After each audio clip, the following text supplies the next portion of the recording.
what do I actually want? And even before you get to the next phase of want, what do I actually believe? Forget the other person, what the confines of the relationship is. What do I honestly believe a good marriage looks like? What do I believe good parenting looks like? What do I believe a good person, how that person exists? Like, what do I honestly believe? Most people don't even ask themselves that. You know, that's a good point too, because a lot of people grew up around dysfunction. Yeah. And on an unconscious level, it's not like consciously they're like, yes, I want to be just like this dysfunctional home I lived in. But a lot of our ways and mannerisms and the things that we choose will emulate our past if we're not making the connections on, like, that's part of what I believe, but not saying that I consciously say I want to be yelling at my spouse all the time. Yeah. But on an unconscious level, I think it plays a huge factor in the way that, like, we're going to communicate with our spouse. Does that make sense? Yes. Yes. Like I said, it goes back in the inability to properly self-assess. We have a blueprint in our brain that we get from what we've seen and observed and what people told us or what we might have read somewhere or whatever. And we've been carrying it around with us for who knows how long, however many decades. Mm-hmm. And analogy that I use is like when I left home, I just packed up my stuff. I just threw it all in the boxes. And then that's when I had left, when I moved out.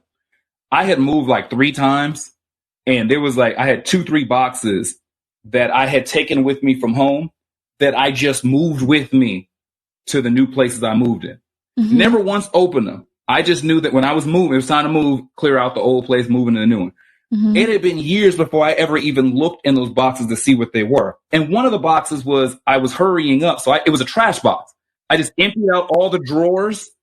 I just wiped off all the counters, all the drawers, because I was down to 1 box left. And I was like, everything's going to fit in this one last box. I was literally moving garbage with me for about 7 years. Because it never even dawned on me I just put it in the closet, stacked them up against the wall, and just went about my day-to-day life. And I think a lot of us, we have ideals and thoughts that we just carry with us. That's dope. Yeah, mom told you at 15, you 35 now. At no point did you ever actually look at or challenge or question that belief system.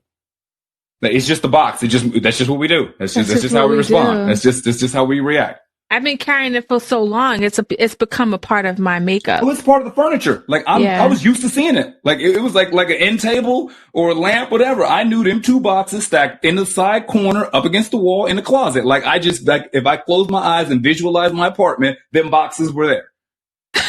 They was there. But then it took a while. I looked in and I was like, you fool, you've been carrying around garbage